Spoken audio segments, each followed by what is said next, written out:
जय महाराष्ट्र मित्रमैत्रिणींनो, हा व्हिडिओ जो आहे मित्रांनो हा शेअर करा, वॉच करा आणि शेअर करा।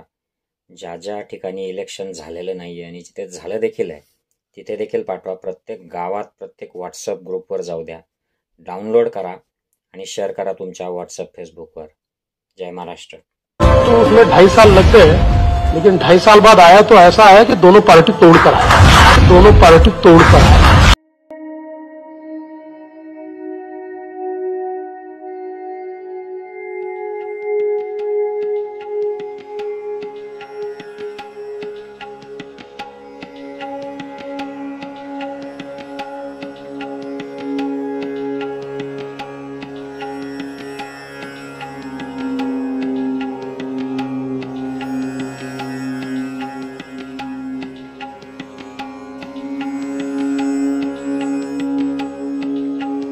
तो उसमें 2.5 साल लग गए, लेकिन 2.5 साल बाद आया तो ऐसा आया कि दोनों पार्टी तोड़कर आया।